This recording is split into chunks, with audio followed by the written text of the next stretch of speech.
Hi, Hello. it's good to see you. Yay. Hi, Good to see everybody. you too. Thank you. Hi. And thank you guys all for joining us today. I hope everyone is well and hanging in there. Today, we're talking with Hope Doe about her four-season works and about whatever the conversation takes us to. So, as always, if you guys have questions, throw them our way and we'll go from there. So, the four pieces we have hanging are her Four Seasons paintings that she created for our current exhibition. They are sumi ink, gouache, and watercolor, and each one represents the four seasons. So Hope's actually in Japan, so it's her morning as it is my evening here. And so, yeah, let's start. So tell us a bit more about how you tackled the theme of the four seasons. Well, this when I decided to participate in this exhibition, I was really excited because my work consists of the seasons a lot. Because in Japan, the seasons are very important, and like they have it. It's the livelihood is surrounded around the seasons, so it kind of affects what I'm working on now. So I was really excited about doing it. Um, and I had so many ideas. It was really, really hard to figure out exactly what I wanted to do. Um, so I ended up with these four. I decided to incorporate the life cycle of birth and death, starting with spring with spring is creation, and it's the beginning of um, it's the beginning of life. It's the birth, and I have hands in spring because hands create. Um, then next one is summer. Summer is the beginning, a journey when you leave the nest and you go out into the world. Um, then in fall is when you are preparing for the winter, preparing for hardships. And um, so that's, and then winter is when you are looking towards death, but accepting it. It's the end of the life cycle. So that's where I came up with the ideas for these. And a big part of each piece is the place of an animal. So sometimes there's a human figure, but there are animals, I think, in every single piece. So you have the swallows, Yeah. you have the wolf, Mm-hmm. and you have the Mm-hmm. little baby chicken, right? Is it a chicken? Mm-hmm. It is a baby sparrow. Sparrow, I'm sorry. I don't know Yeah, my no, it's baby birds. okay. They And all then look the same. we have the little beetle on her back here in your Yes. autumnal piece. So tell us about the significance of animals in your work and what each animal represents for the four seasons. Yeah, I love allegory, and so I do use it in my work a lot.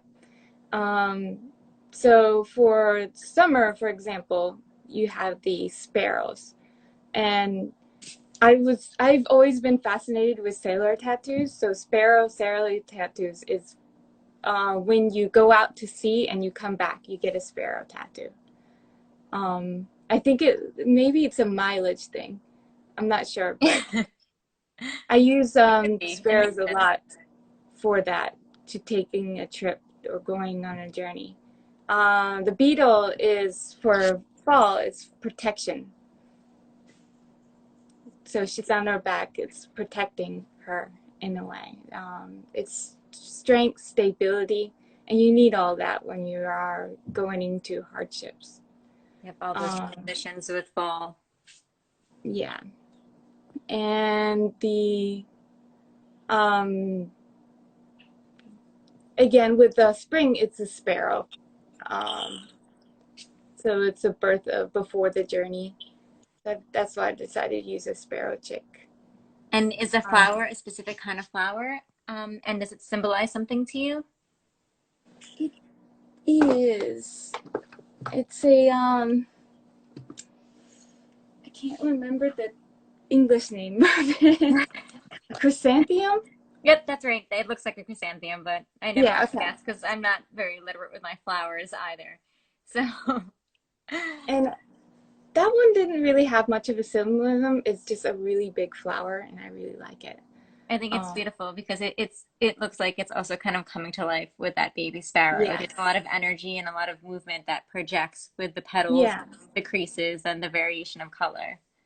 it has a variety, not a variety, layers. Yes, absolutely. I think you painted it quite beautifully too. You can kind of really see the Thank you. fact that the petals have, petals behind them and that they have all these crinkles and all these unique qualities to them and it comes quite nicely out of the piece that you worked on too. So in Thank you. person, hopefully you're welcome, you guys can see it. There's a really beautiful execution of that flower to kind of give it that 3D effect. And for the last one, winter, I debated on this one a lot, so much. It's actually not a wolf; it's a Arctic fox. Oh, sorry, I No, it's confused those okay. two. Don't worry. um, and I used human figure for all the other ones, but when you're thinking about death, um, it's always scary. It's always negative, and it's always sad. And I wanted this to be more natural.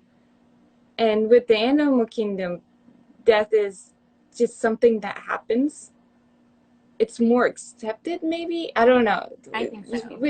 With human emotions, all of that gets in the way. But so putting a human figure or anything of humanity in it, it just didn't seem right to me. It was really hard to figure that out. So I decided to put an Arctic fox in there and to symbolize winter. And the cloak, the blanket is a quilt, and the quilt symbolizes memories. So Mhm. you're shrouded with the memories It's like of almost your like past. a patchwork quilt, if you guys can Yes, see, which is really nice. I didn't even put that connection together, but it's quite poetic and beautiful. yes. And with the morning glories, that's the start of a new beginning. So there's hope. It's not just about death and about kind of the end of something, but it's, Yeah. the reminder that the continuation and the start of life and all to come is around the corner.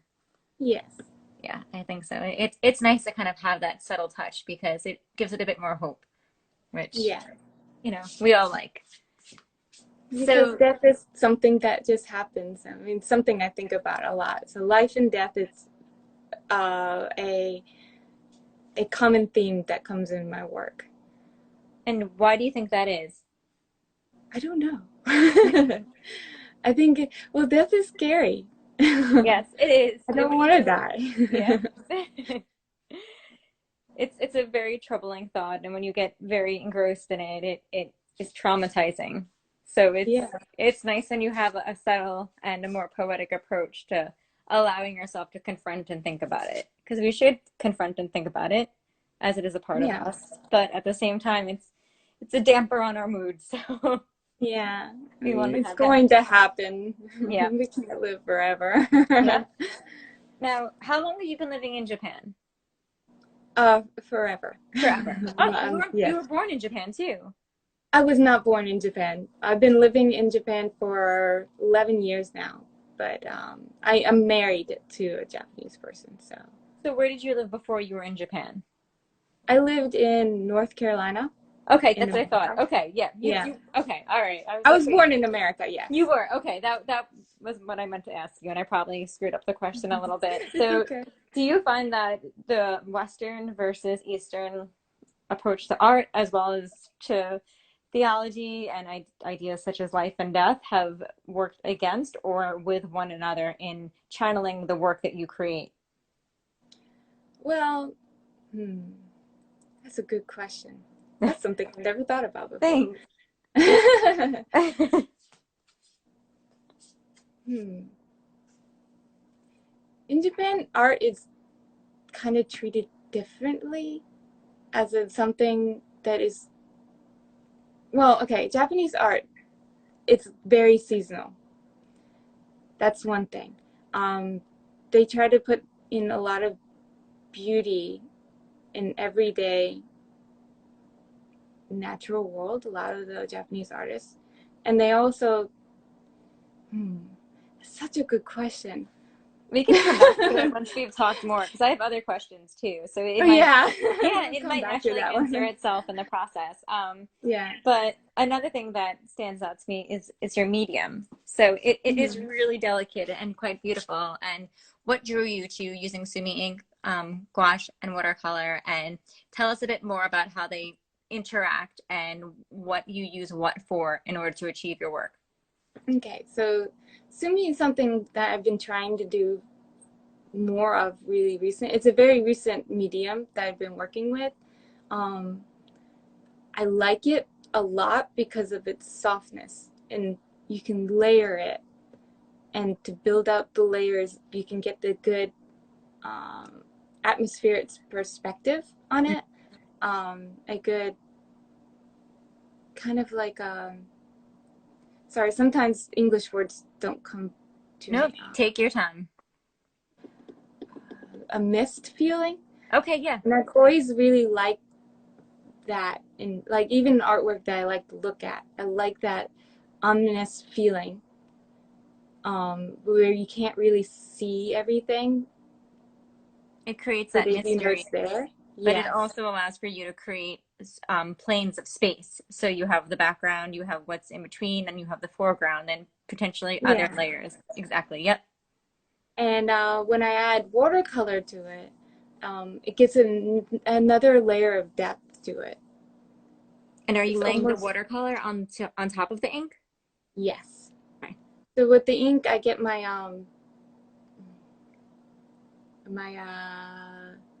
values. Yep. Makes perfect sense. And then with watercolor, I just work on trying to get the mood a bit more. And then how about the gouache? The gouache helps me get the highlights.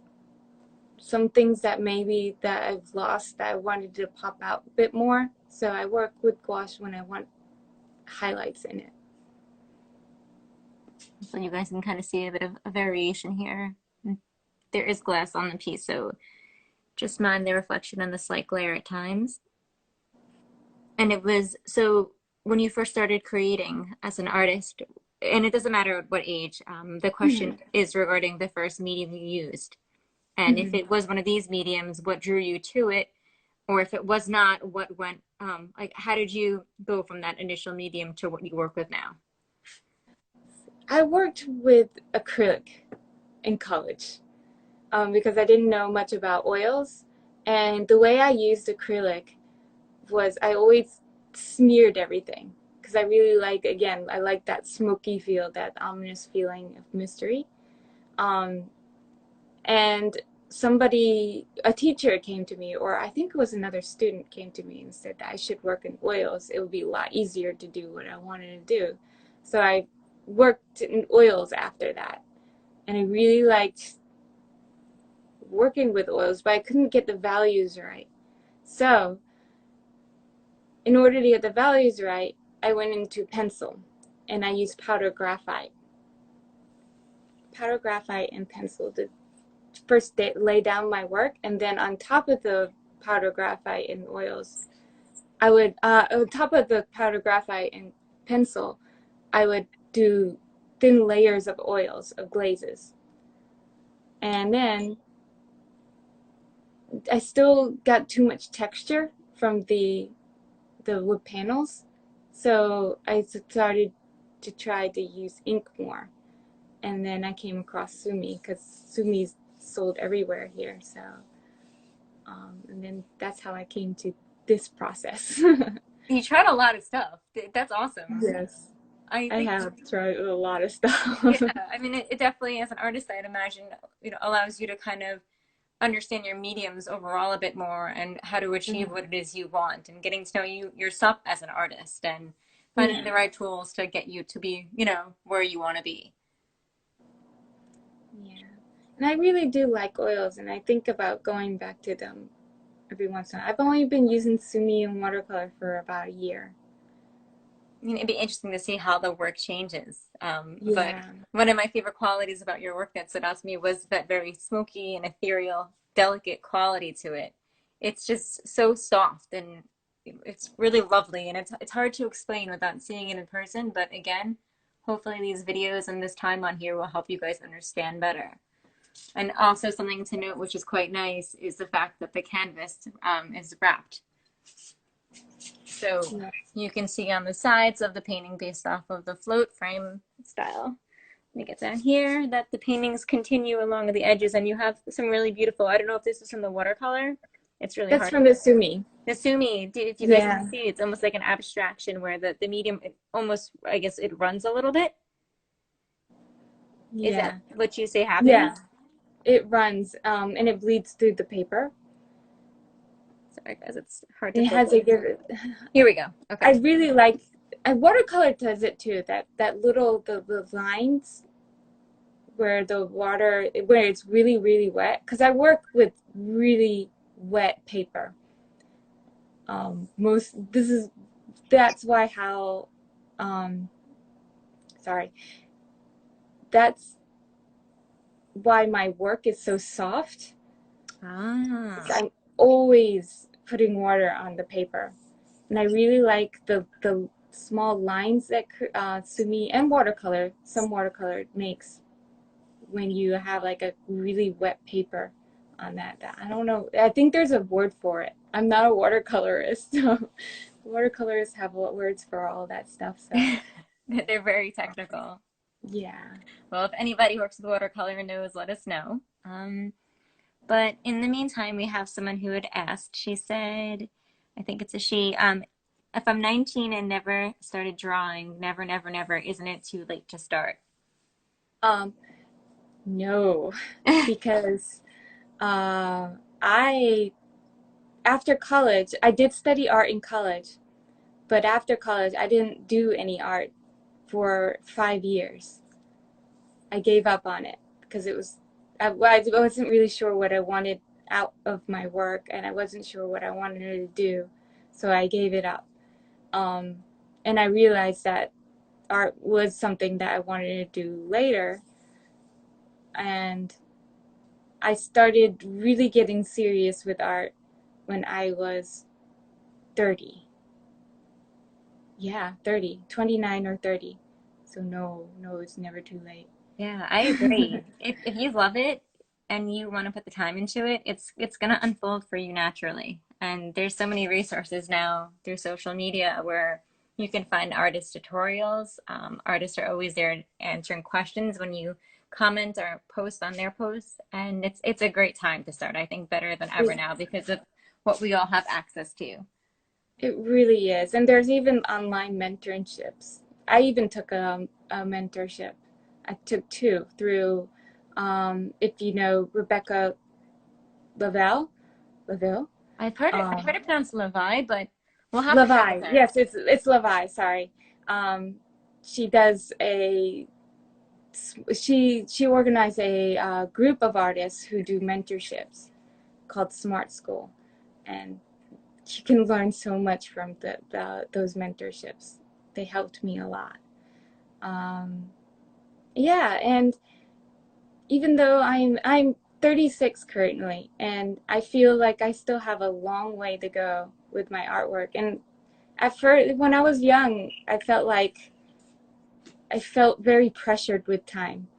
So I understand how it feels because you have all these young people who are able to start off their career right out of college, but it really doesn't matter.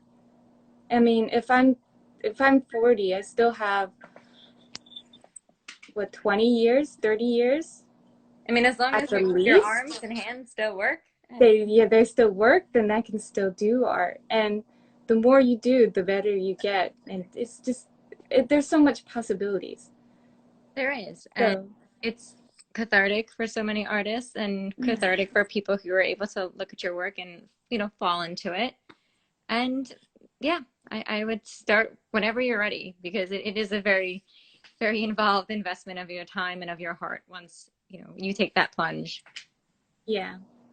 And then, there is a lot of sad moments. There's a lot of frustration, Yes, and there's a lot of sacrifices you have to make for your art. But the outcome, the feeling of actually doing it, the feeling,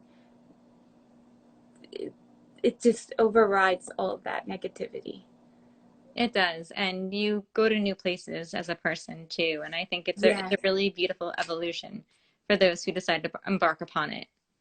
yes, and you learn so much about yourself. That's a good point. You You do. you explore yourself. In order to become a good artist, you have to get to know yourself. And getting to know yourself is really scary. It's really hard to do. But once you start to get to know yourself, to really truly know yourself, it makes your art better and it makes you a better person too. I think so. And it's also about people learning about themselves through experiencing your art. So someone coming into a gallery for the first time and looking at your pieces and seeing the symbols and what you're representing through the figures and the animals and so on, it makes them think in a different way and it allows them to get to know you, but also themselves a bit more. Yeah. Yeah, exactly. And so, yeah. That's a good question. I'm glad that was asked. Because it's something I feel strongly about. Now, going back to the paintings for a bit, Yeah. then we could talk more about perhaps your childhood as that question posed. We're not going to go into zodiacs because I don't know how relevant it is to the paintings and trying to focus on introducing Hope's art to the gallery and their following because this is the first time that we're working together. And I Mhm. want to point that out because I had the pleasure to meet Hope with my husband Joseph at the IMC last year, and Hope was selected, I believe, on scholarship. Am I remembering correctly? In a way, it was a roundabout scholarship. But still, I mean, Mhm. it But does still, yes. count. You were selected, right? Yes. Yes. Okay. So we got to meet there and see a little bit of her work and review her portfolio and get to know her. And we felt very strongly about how she worked with her medium and the stories she told. And again, the really beautiful, ethereal, and delicate quality to her work. So, returning to the Four Seasons, I would love to know more about the work's titles and what they Okay. represent to you. Yes. The work's titles. The work's titles were they both they have Japanese names and English names as well. Some of them are in Japanese, but they also have different Japanese names as well. Um, the first one, Summer. Summer is Megumi's Song, right? song, and that is a um, what was the Japanese? There's a Japanese title. Hold on, I have to pull up my notes about the titles. And while you look, are the titles something you come to after you've completed the painting, or do they come before?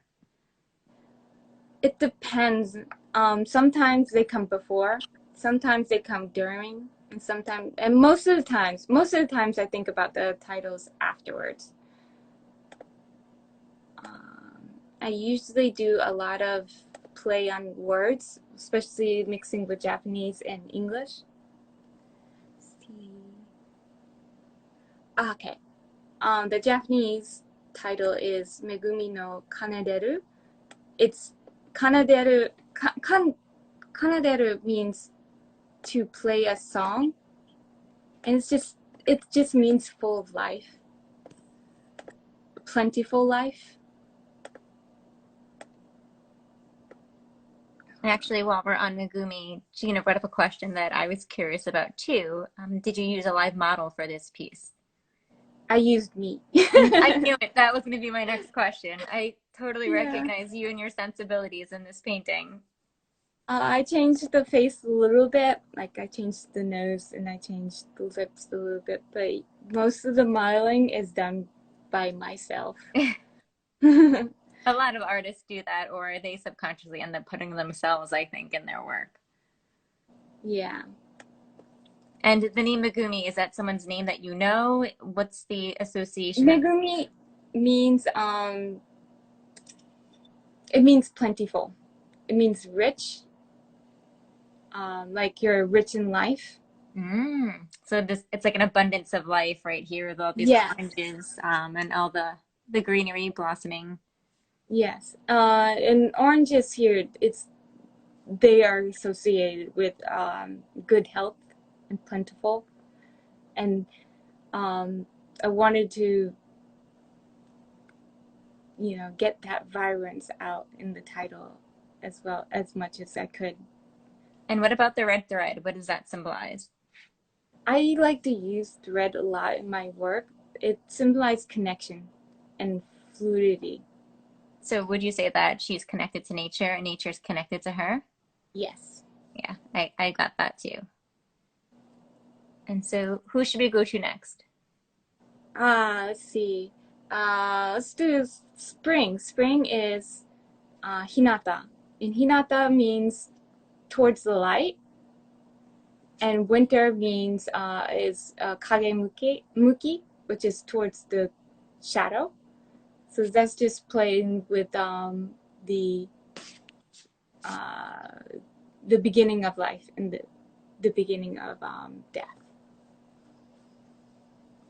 or teaching that. And that came from a poem, a basho poem, I believe, about that certain thing, And with spring being the life. And what is the basso poem? basho is a very famous um, haku A haiku.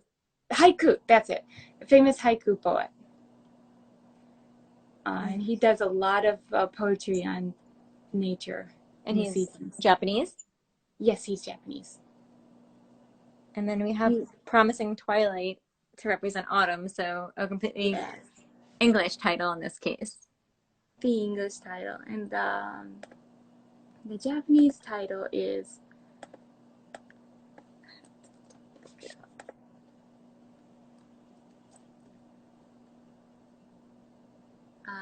Yubo no.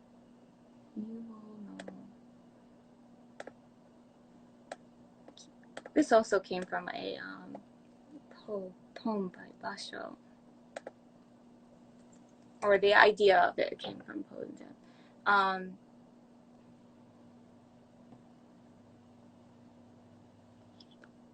let's see. This is a how do I explain this? The English title is directly translated in from Japanese title, and it just means promising twilight. I don't No, know. it's fine. We all understand this on our end, so. Yeah, it's just how I feel when I think about autumn and I look at this piece. It's the beginning of when it gets, that the twilight, that feeling. That change in the way that the sky Yeah, kind of looks. yeah. Let's see them again. What And other I think questions that's do all I of them. have? One of the other questions in term that popped up, have you done art school in your childhood? No, I didn't. So it was Uh, then in university that you then pursued art for the first yeah, time outside of maybe doing your own work on the side? yes. I went to a normal university, a 4-year university, but I studied art there. But in childhood, I did draw a lot. And what did you find inspired you when you drew as a child? Oh, so many things. I really liked pre-Raphaelite paintings a lot. That's great Paintings for about, a child. yeah. I loved knights, and I loved King Arthur. And I I, read, yes. yeah. And that painting is at, what did you say? Blur? Blair, Edmund Yes. Leighton Blair. This tapestry is what we're talking about that butts into all our art stories, which I apologize for, but it seems to Yeah. be an image that has inspired a ton of our artists anyway, so it kind of ties into what we talk about. And I loved Waterhouse. Waterhouse was my favorite. Um, And who and I loved exposed those you to all stories. of this? Was it your own finding, or did you have a figure in your life, a family member or a friend that introduced you? Did I? I don't remember. I think it was TV. I really liked King Ah, Arthur stories. I think I remember watching, or it was in school when we were studying King Arthur. I like the King Arthur stories too growing up. And I think my next inspiration was anime and Yeah, Japanese animation. I really like Sailor Moon. me too. Really liked all. I really liked Dragon Ball. Dragon Ball and Sailor Moon were my thing when I was in high school or middle school, and that introduced me to a lot of Japanese comics and Japanese animation, and there was so much inspiration from that. And yeah, Yeah, a lot of our artists, in fact, I'd say maybe more than half are definitely inspired by the aesthetics of anime and manga, the stylization of the characters, the surreal worlds, and I think just the eye for technique, because you have some of the most incredible work that is created for these stories, whether animated or comic in form. yeah, and it's a huge movement, I think, and it changed a lot of how art, Western art, is portrayed. Even in the comics, Yeah, the in I cartoons and animation in too. cartoons and animation, there's so much influence from Japanese animation and comics Absolutely. that's spread through Western art.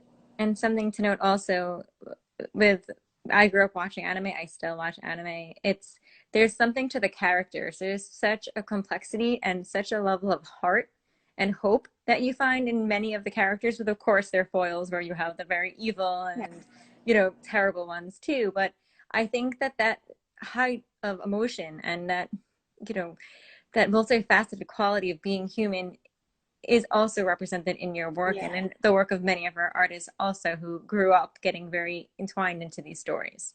yes. It's not black and white.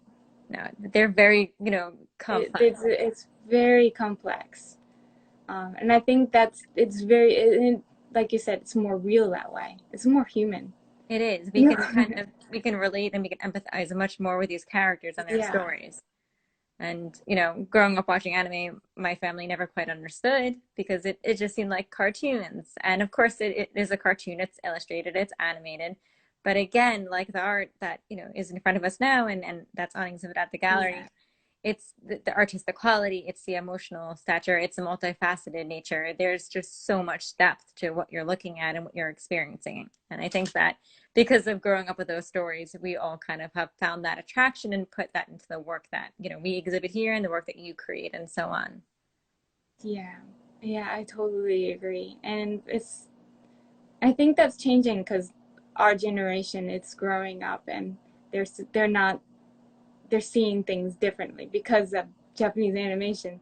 You can see it as more of an art form. Like even past animation, people are appreciating like Disney, like long time ago Disney, how beautiful everything was Absolutely. animated. When it was all Um, traditionally done too with, yeah, paint and, graphite or ink or watercolor, where there's still incredible digital work that comes out, but there's a little bit less of that human touch that you would get yeah, when you would purchase the cell later on or in preliminary work for a later cartoon or something. yeah. Yeah, no, it's cool. It's one of my favorite subjects, and it's something I pursued academically when I was in graduate school too. But the Oh, focus was really? on, yeah, the focus was on contemporary Japanese artists. I wanted to continue for my PhD, focusing on the West and artists like you who now today are bringing that aesthetic and that theme and that character development into your work. Because again, relating back to your work and other artists' work, you are starting to be able to, once you see Hope's work a couple times, as well as other artists, recognize their figures, recognize the way that you kind of paint these spaces. And it may not be the same person all the time, but that recognizability creates almost a serial effect. So as you see more of Hope's work and more of other artists' work who have these recognizable stylistic renderings, these become characters, and you watch them grow and explore and evolve, and it's a really beautiful thing. And I think that it's a stronger connective force that very much may come back from growing up with those stories. Yes, yes, exactly. Yeah, it's something I love again. Um, and and to create these kind of like you said these characteristics. It's so much easier to put yourself into it than creating a really real life rendering of a person. Absolutely. I mean, they say that when people write, books that do, well and are bestsellers, it's because they're basing the characters off of themselves or those that they know. So there's Yeah. a realness to that.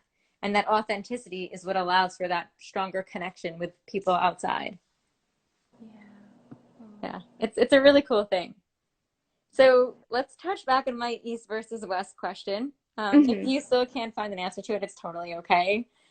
There Um, is one thing I would like to say, something that really influenced, because talking about animation and Japanese art, something that really influenced my work that I try to put in always is how everything movement, the mm, way a lot of Japanese art, traditional art, has this flow to it, this movement, this it's never static, and that's something I really try to put in my artwork all the time, and that is definitely came from a Eastern influence.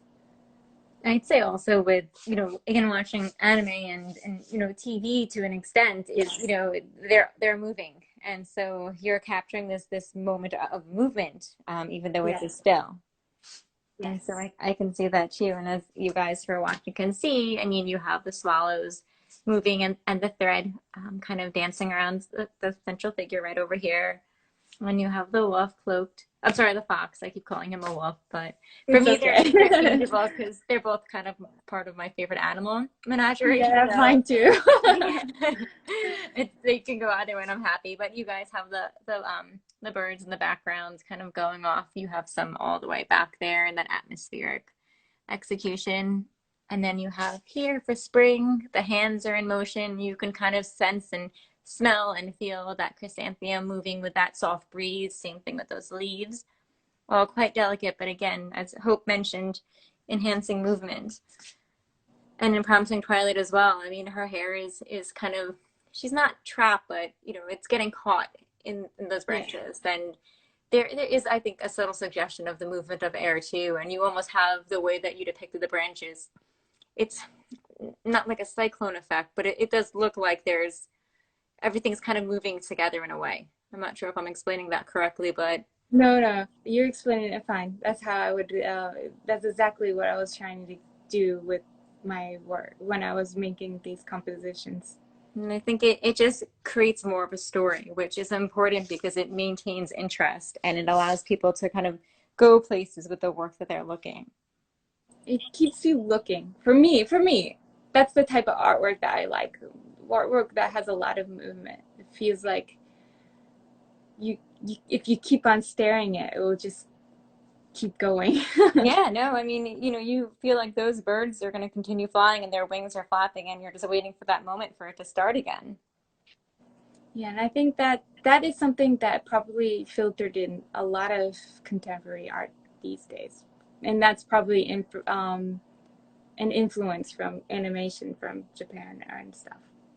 And would you say you have other important influences you'd want to mention? Um, Nature. Nature, I yeah, for sure. think it's my especially recently. I really look around when I go out for walks and running. I really enjoy the natural world. I really enjoy going to the woods I and just think, being there. yeah, I think it's something that happens as you get older because I'm close in age to you, and for many years I could care less about the outdoors. I didn't want to be out there. There were bugs, and it was hot or it was cold, and I had all these annoying complaints. And then all of a sudden, something changed, and I'll deal with all of that just to be outside because I'm inspired and I'm uplifted, and there's something that's almost rejuvenating about seeing the continuation of life outside of humanity, how it Yeah. intertwines, but also how it's so independent and it just grounds you in the sense that now you realize that all your problems and what's forced you to be in that bad mood for the day really aren't that significant. And it's helped me quite a bit. And it's there's something I read like a couple of articles that if you go into a forest, it just it clears your lungs or something like that. I bet with all the natural life in the trees. And in Japan, they believe in power spots. They call it power spots. And these are spots, whether it's in a nature hike or at a temple, where you Mm. go when you're really stressed. And these power spots help rejuvenate you to where you're, you know, to like ground zero. I Not wouldn't. ground zero, but yeah, to where you were, Yeah, or, calm you down. I think that's definitely something because when we go for walks, let's say Joseph and I, or when we go to the local beach over here, it instantly makes us feel better. And there's just something there, some kind of, I'm not an energy person. I don't know anything about crystals, but there's something that happens to, I think, you as a person when you just kind of stop and you take in the sea or, the beach and the animals and a cluster of trees or plants. And it just kind of brings you back. I And guess it's also just helps you keep less distracted. Because we and live in a very distracting world. that's very true too. Your mind And can just, finally stop and simplify. yeah. And I think we need that so much, especially now. I think so too. We're going outside as much as we can. It's Yeah. really, and it's turning into spring here as it is by you. So it's quite beautiful to kind of see all the flowers and the It green must come be back to so hard not to be able to go out in life. spring weather I mean, we're allowed to go out. We just situation. are told to maintain the 6 feet or more. And Okay. Oh, yeah, that's so good to know. yeah, so it's not so bad for us. But I swear, people over here, they don't know what social distancing is. No matter where we are, we have to like go across the street every time because no one else is moving. But Yeah. we're happy to do Yeah. it because it's nice to be outside. And it's, again, good to see other people outside too, because for mental health, it's important. It's the same thing for here. Like it's cherry blossom season right now. And Everyone wants to be out. people like nature controls a lot of Japanese people's life. And when cherry blossoms come out, they do an event where they sit under the cherry blossoms and they eat or have a picnic or drink. And they cannot not do that, even though they shouldn't do that at this Oh time. no.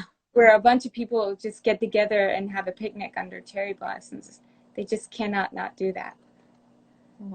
Yeah, I'm not sure now, Yeah, but it is what it is, I guess. I mean, we have problems yeah, here too with people still doing things that they're not supposed to technically, but I guess that's what makes humans humans. They're not always all going to follow what they're supposed to. And yeah, I don't know. I don't want to get political or, say no. anything to that offense, but yeah, Yeah, it this is is what it something I is. think But about. cherry blossom season is very beautiful in Japan. We were fortunate to visit when the trees were blossoming. I think about Oh, what, like yeah. 3, 4 years ago for our honeymoon, and yeah, Oh, wow. it was That was, very yeah. special. They're Japan, everywhere. yeah, it's really gorgeous. And Japan The is probably, very pink time of the year. yes. I don't even like pink that much, but there's just something about seeing it in abundance that it gives it a very ethereal and magical quality, and Yeah. you can't help but kind of feel that uplifted sense. So, turning back to art, is there anything else that you want to mention about these 4 pieces? There's each of the pieces have a infinity symbol in Ah, it, so as or if you just a suggested infinity symbol. Like the thread is the infinity symbol for summer. Um, for winter, it is in the quilt somewhere. Oh no, it's the morning glories, the way they're laid out. It's sort of in an infinity symbol. And I think there's a probably in the quilt somewhere. I think I put it in there. Can't we have remember. to, I have to look later to see exactly what Maybe one you can find it. And in spring, it's the ring, ring. I was which actually is going the to ask you about Celtic. the ring. Yeah, it's a puzzle ring, and it's a knot. And in fall, it's her hair. So where are we? Where in the hair? Yeah, Oh, the braid I see in general. yeah, the braids. And what does that represent to you? Just that everything is in a cycle. Everything comes back to the beginning, like Yeah. And life moves. moves on. It continues. Yep. It continues, yes. So I try to fit in like a knot or something that's kind of a circle or an infinity symbol in each of the pieces. And is that something you do with a lot of your work, or is it particular for this I series do. because you do? I do put it in, not for everything, but I do put in the like the infinity symbol in a lot of my work. I think it's something that's poignant and we all can recognize, and art grows with you. And so if it's not something you've caught right away, if you have one of these pieces in your home, it's something that maybe years later you'll suddenly recognize and it will stand out to you and it will change that perspective that you had towards that work. Yeah. Oh, and so another question popped up. You mentioned you work on paper. What kind? And you wrap it on, do you wrap it on something to get the gallery edge? I the paper is Arches hot press, um, and I use a water binding technique that we use in Japan. Um, you have this glue tape. I think they sell it in America, but it's tape that has an adhesive on it, and you wet the paper, and you put it on the board, and you fold it, and you put the tape. I put the tape on it in the back, the adhesive tape, and it binds it, and it won't go anywhere. It won't move. And I mistakenly said canvas earlier, which I apologize for. I should know better. But just for you It's guys, okay. that was incorrect on my end. It has a really beautiful feel because I think it really allows her medium to show, but it also has a softness that continues to work with her aesthetic. Yes. And so the style of framing is a style that is popular in Japan. Yes, it is. It's And very so, minimalistic yes, they seem style. to like the minimalistic, very clean approach to displaying art. And that's interesting because if they tend to lean towards more of the organic and natural, meaning, nature, which is quite complex. I mean, you have veins in your leaves, and you have the abundance of detail with all the oranges and the leaves, and even here with the reeds kind of falling into decline, and the flowers, and then again here. These are all pretty detailed and ornate pieces. So it's interesting to see the contrast of the more minimalist approach of framing and how it creates certain presentation. And why do you think in Japan that is the aesthetic that they like? I think it's to try to take distraction away from the pieces. So meaning they see the As pieces in, more, or it's yeah, you can see it more. It's more. oh, it's not competing. It's not competing within any ornament style of framing, and it's also fits into what um house and a house style as well. It's So easy to have these minimalist frames to fit with everything right, that's around the house. it makes sense. And is black one of those popular colors for these styles of frames, or is it what you chose specific for these works? I chose specifically black And why because did my you? work is really soft, and the black brings out the colors a bit more. It gives it a bit of drama too, which I think is a really Yeah. nice touch. It takes out everything around it, and so you can just see the work itself. And I think that the float frame effect, in addition to showing off the sides that you are revealing in such a way, but it also almost it has that floating effect because of the black, but then of course the ethereal and very light quality of the way you paint and your palette. It looks like the pieces themselves are meditating, or just there's a movement to it, I think, as you try to achieve with the work and what you're painting specifically, that's present as well with the framing. Yeah, they're floating. So And that's what I really like about these frames. I mean, I do like ornament frames as well, but these frames help just give them a space for their own. Yeah, world. and it's a little cinematic too for me, as if I'm kind of sitting in a Oh, that's theater true too. Yeah. and I'm looking at, because usually they have this kind of like panels surrounding the story that you're engaged in the movies, and I don't know, it has that quality too. So True, yeah, true. if there's any other questions, throw them out now because at this point I'm done with my questions. Do you have anything else you want to add, Hope? Well, I am really happy that you are interviewing me.